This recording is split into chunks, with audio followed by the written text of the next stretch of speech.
Hello friends, आप देख रहे हैं इंग्लिश लैंग्वेज कॉरिडोर और मैं हूं दिलशाद अहमद।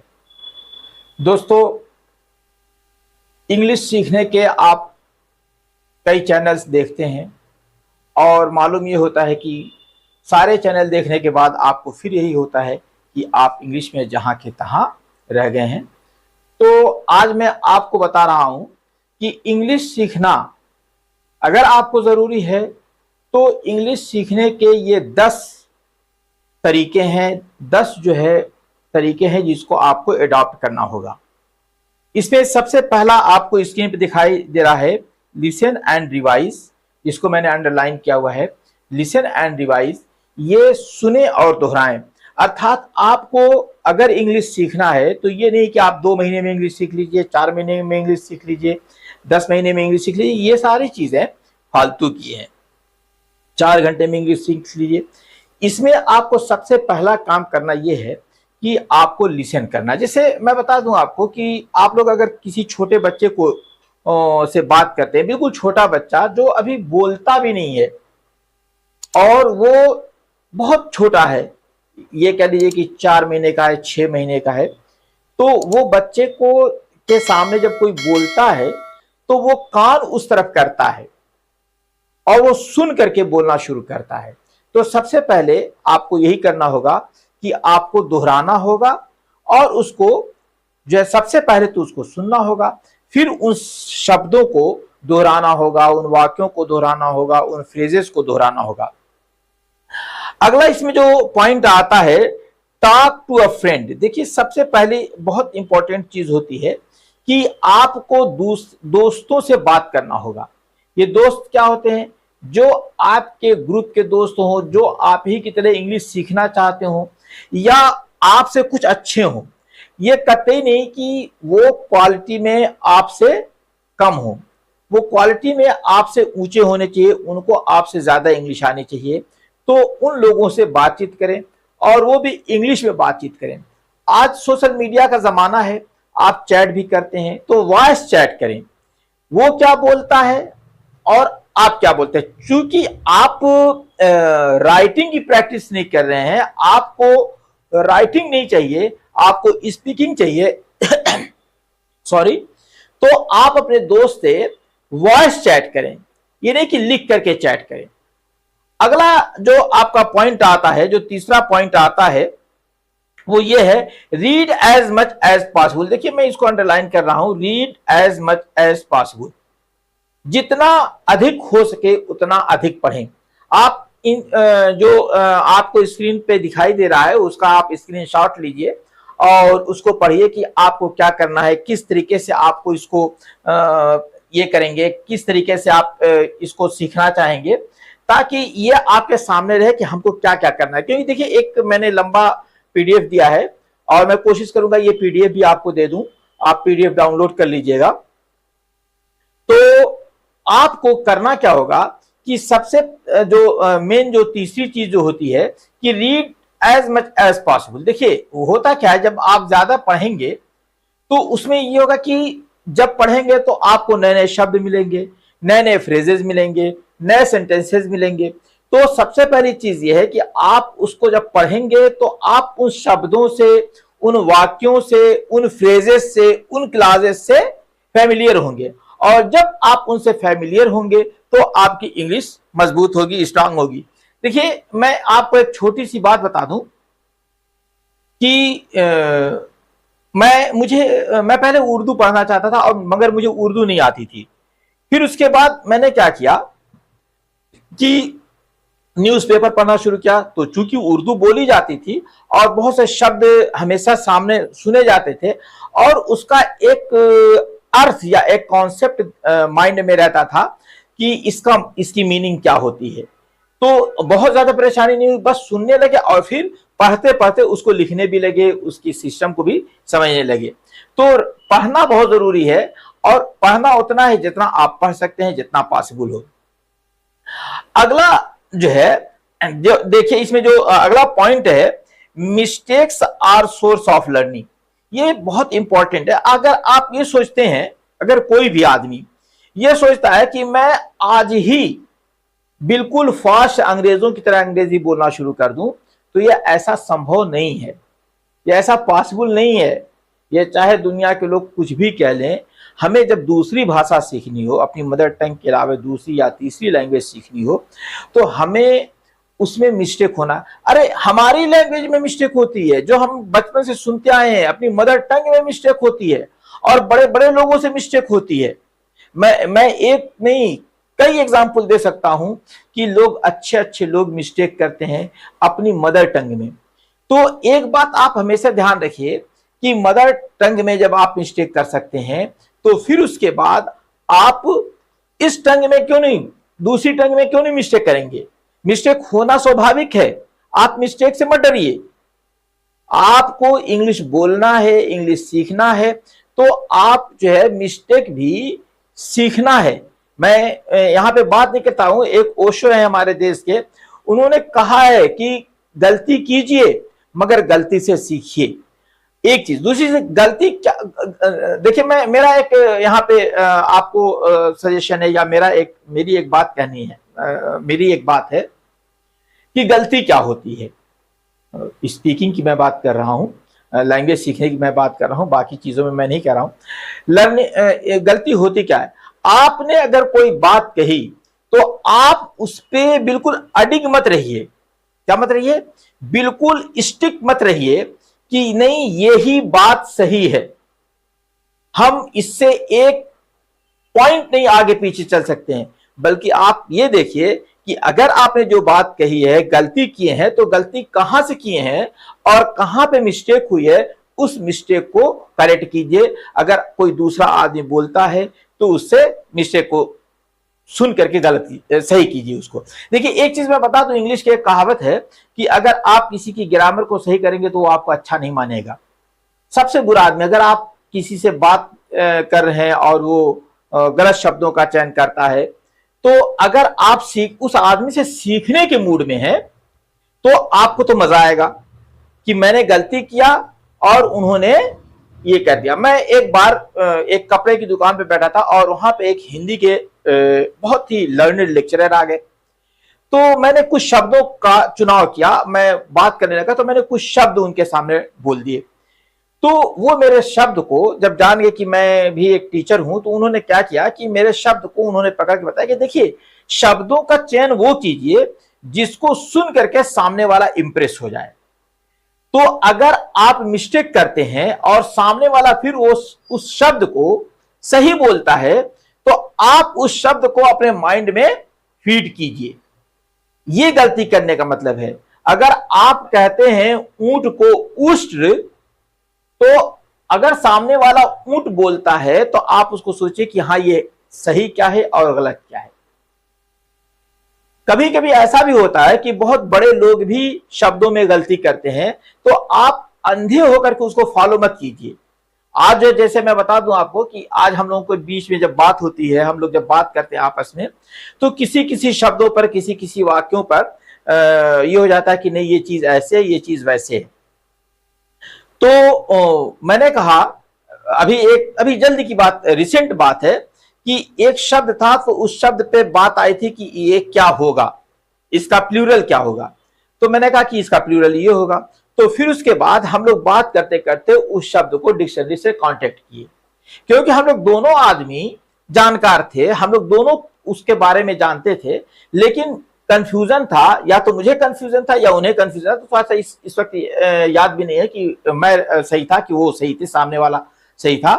तो अगर आप, कोई बड़ा आदमी बोलता है, आपको वो बात याद आ जाती है, तो आप ये सुन लीजिए कि आप फिर उसको डिक्शनरी से कांटेक्ट कीजिए, और उसे डिक्शनरी से कांटेक्ट करके आप अपने माइंड में फीड कीजिए कि मैं सही हूं, वो गलत है, या वो सही है, मैं गलत था। अगर वो सही है तो आप अपना करेक्शन कर लीजिए, और अगर आप सही थे तो आप अपनी बात पे रुके रहिए। अगला पॉइंट जो यहां पे आता है, अगर आप देखेंगे कि कौन सा पॉइंट आता है, तो इसमें सबसे बढ़िया ये है, थिंक इन इंग्लिश। देखिए ये एक बहुत इंपॉर्टेंट चीज है। मैं बता दूं आपको कि मैंने आप लोगों को अपने वीडियोस में बताया है कि मैं करीब करीब 15-16 साल पहले मैंने स्पीकिंग कोर्स अपने इलाके में शुरू किया था। तो जब मैंने स्पीकिंग कोर्स शुरू किया था तो बहुत सी चीज़ें थी। मैं हिंदी क्षेत्र से आता हूँ, या हमारे यहाँ उर्दू ज़्यादा बोली जाती है, उर्दू लैंग्वेज और खड़ी बोली ज़्यादा बोली जाती है। तो और मेरे दोस्त भी उर्दू बोलते हैं और हिंदी बोलते हैं, मिक्स बोलते हैं। एक आध दो दोस्त हैं वो हिंदी बोलते हैं, वो भी मिक्स हिंदी बोलते हैं। प्योर तो हिंदी कोई नहीं बोलता है, ना प्योर ही उर्दू ही बोलता है। तो मैंने जब उन शब्दों को जब हम लोग बोलते थे तो उसमें जो ये होता था कि जो है, जो सबसे अहम बात होती थी कि जब मैं किसी से बात करता था, इवन मैं उनसे बात करता था उर्दू में या हिंदी में, अपनी मदर टंग में बात करता था, लेकिन सोचता इंग्लिश में था। इंग्लिश में सोच करके उसको ट्रांसलेट करके उनसे उर्दू में बात करता था। तो ये आप इस बात को जरूर एडॉप्ट कीजिए कि आप इंग्लिश में सोचिए।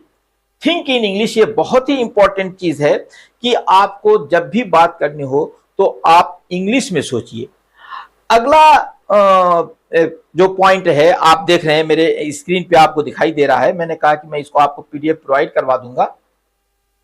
इसका जो अगला पॉइंट है, be careful of your talking speed.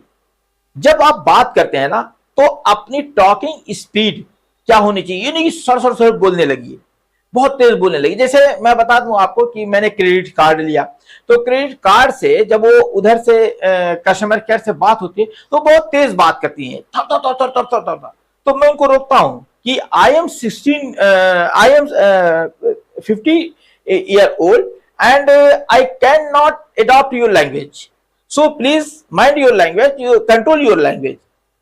मैं इतनी फास्ट नहीं समझ सकता। इवन वो हिंदी में बात कर रहे हैं, तो जब मैं हिंदी में बहुत तेज नहीं समझ पा रहा हूं, जबकि मैं बचपन से हिंदी बोलता आया हूं, बचपन से मेरी हिंदी मीडियम से पढ़ाई हुई है, तो मैं उसको समझने में परेशान हूं। तो ये बताइए कि जब आप दूसरी लैंग्वेज सीख रहे हैं तो अगर आप तेज बोलेंगे और सामने वाला भी जो है इंग्लिश नेटिव नहीं है, तो वो कैसे आपकी भाषा को समझेगा या आप उसकी भाषा को कैसे समझेंगे। इसलिए ये सबसे बड़ी चीज है कि आप अपनी स्पीड को जरूर ध्यान दीजिएगा। अगला एग्जांपल देख लीजिए, जो अगला ये है सेट चैलेंजेस। इसमें देखिए आपका एक ये पॉइंट आ रहा है, सेट चैलेंजेस। आपको जो है चुनौतियों को स्थापित करना होगा। जैसे ये नहीं, हाँ यार इंग्लिश सीख लेंगे, सीख लेंगे, देखा जाएगा, अरे यार हाँ ठीक है, ऐसा नहीं। आप अपने चैलेंज को सेट कीजिए, अपने टारगेट को सेट कीजिए। सेट द टारगेट, इंग्लिश की एक कहावत है, set the target and beat the target. आप अपनी चुनौतियों को जब तक सेट नहीं करेंगे कि मुझे इंग्लिश बोलना है, तो आप इंग्लिश नहीं बोल सकते हैं। चलिए आइए नेक्स्ट पॉइंट पर डिस्कस कर लेते हैं। ये आउट ऑफ 10 में 8 पॉइंट है, तो 8 पॉइंट आपका क्या आता है, control the way you speak. Control the way you speak, इसका क्या मतलब होता है कि ये क्या करेंगे। Control the way you speak का क्या मतलब होता है, आप क्या करेंगे कि इसमें क्या कहता है कि जो है जब आप बात करते हैं तो बीच बीच में ठहराव जरूरी है। कहां पे रुकना है, कहां पे हम रुक करके बोलेंगे, कहां पे नहीं बोलेंगे, है ना।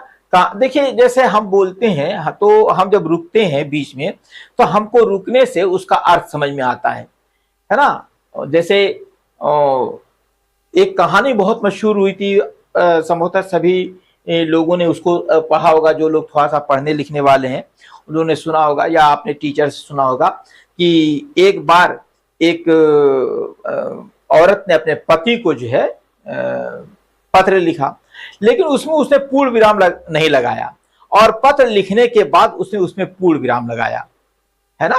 तो उसमें पूर्ण विराम लगाया तो पत्र तो पूरा लिख डाला, जो जो घर में घटनाएं हुई थी, जो जो इंसिडेंट्स हुए थे, जो जो बातें हुई थी, वो सारी बातें उसने उसमें लिख लिया। और जब लिखने के बाद जब वो आगे बढ़ी और जब वो भूल गई वो लगाना, पूर्ण विराम लगाना, या उसमें जो स्टे था उसको भूल गई, तो जब उसे लगाया ना तो अर्थ का अनर्थ हो गया। वो कहानी आप लोगों ने पढ़ा होगा, मैं अगर ये कहानी यहाँ पे बताऊंगा तो वीडियो लंबा हो जाएगा। तो इसलिए अपनी बातचीत को कंट्रोल रखें, नियंत्रित रखें, और ठहराव को उसमें जो होता है, स्टे जो होता है, उस पर ज्यादा कंट्रोल दें। अगला एग्जाम्पल, अगला जो ये पॉइंट है, ये 9 पॉइंट है, be careful for your pronunciation. देखिए एक बहुत बड़ी चीज होती है प्रोनाउंसिएशन, और मैं कई बार सोचा हूं कि एक प्रोनाउंसिएशन की क्लास बनाऊं, और मैं सुनता भी हूं। तो अगर इंडियन नेटिव है, इंडिया के रहने वाले हैं, बहुत से लोग जो यूट्यूब पर वीडियोस डालते हैं, तो उसमें कुछ लोग तो बहुत अच्छा बताते हैं, लेकिन कुछ लोग जो बहुत ज्यादा उनके व्यूज है ना, वो अजीब अजीब बताते हैं। और उसको सबसे बड़ी चीज ये होती है कि जब उस शब्द को, इंग्लिश वाले शब्द को जब वो लोग हिंदी में लिखते हैं, तो वो बड़ा गजब का होता है। तो दोस्तों मैं ये कह रहा हूं कि आप उन चीजों को सुनिए, उन चीजों को देखिए जो अगर वो बोलता है सामने, उसको दिखाई देता है, उसके जो है माउथ का शेप दिखाई देता है कि वो किस तरीके से किस वर्ड को प्रोनाउंसिएट कर रहा है, तो उन चीजों पर आप ध्यान दीजिएगा, तो आपका प्रोनाउंसिएशन सही होगा। ये इसलिए कह रहा है कि be careful for your pronunciation. अगला और लास्ट ये है, talk your self in English. देखिए मैं बता दूं आपको, एक बहुत मशहूर कहावत है, ये मैंने अंडरलाइन कर दिया है, talk your self in English, कि ये बहुत बड़ी कहावत है कि अगर आप अपने से बहस करेंगे तो आप हमेशा जीतेंगे, ठीक ना। तो जब आप बात करते हैं, तो आप खुद से जब बात करते हैं, तो आप इंग्लिश में बात कीजिए। तो आपकी तो एक बात ये होगी कि आज आप इंग्लिश में बात करेंगे, खुद से बात करेंगे, तो अब आपको पता कैसे लगेगा कि आप सही बोल रहे हैं कि गलत बोल रहे हैं। आज देखिए मोबाइल का जमाना है, एंड्रॉइड का जमाना है, आप अपनी बात को वॉइस रिकॉर्ड कीजिए, वॉइस रिकॉर्ड कीजिए। और सबसे बड़ी चीज आपको मैं एक बात बता दूं कि आप जब भी कहीं जा रहे हो, तो मन ही मन में बात कीजिए, आपका माउथ हिलना नहीं चाहिए, मन ही मन में अंदर अंदर बात कीजिएगा। वरना बाहर अगर आप बोलने लगेंगे जो है, today I wake up early in the morning, I take my breakfast, इस तरह से बोलने लगेंगे, तो वो लोग समझेंगे, जो अगर कोई सामने वाला होगा, अगर सामने होगा तो समझेगा कि आदमी पागल हो गया है, ठीक ना। तो उससे नहीं, आप अपने मन में सोचिए, आपके माउथ पर मूवमेंट नहीं आनी चाहिए, आपके होंठ नहीं हिलने चाहिए, लिप्स पे मूवमेंट नहीं आनी चाहिए। तो मन ही मन में उस पर बात कीजिए। और अगर आप कहीं अकेले हैं और आपका एक कोई कमरा है, अगर सेपरेट रूम है, आपका सेपरेट चैम्बर है, तो आप उस सेपरेट चैम्बर में क्या कीजिए कि उसमें एक आईना लगा लीजिए और आईने के सामने खड़े होकर बोलिए। तो आपके मुंह का शेप भी आपको दिखाई देगा कि आप किस तरीके से किस शब्द को बोल रहे हैं, क्योंकि इंग्लिश जो लैंग्वेज है वो हमारे माउथ के शेप पर बहुत ज्यादा डिपेंड है। आपको तो जब मैं पढ़ाऊंगा कभी प्रोनाउंसिएशन, मैं बताऊंगा आपको प्रोनाउंसिएशन, तो आपको बताऊंगा कि open, half open, close, half close, और किस तरीके से उसको बोला जाता है, और कहां से किस तरीके से मुंह का शेप कैसा होता है, ये सारी चीजें उसमें आती हैं। भले वो लंबा वीडियो होगा, मैं इसीलिए वीडियो उसको बनाता नहीं हूं कि वीडियो थोड़ा लंबा हो जाता है। तो इस बात पर बहुत ध्यान देना होगा। तो अगर जब आप आईने के सामने बोलेंगे, तो ये आपके लिए बहुत फायदेमंद होगा कि फिर आप उस शब्द को देखेंगे, सुनेंगे, या वो अपनी कही हुई बात को सुनेंगे, तो आपको ये लगेगा कि आपने किस बात को कैसे बोला था और किस तरीके से हुआ। तो दोस्तों ये 10 बेस्ट वेज थे आपको इंग्लिश सीखने के। आप, मुझे उम्मीद है कि ये आपको पसंद आएगा, और अगर आपको पसंद आता है तो अपने दोस्तों को शेयर कीजिएगा, लाइक्स और सब्सक्राइब करना मत भूलिएगा। Thank you.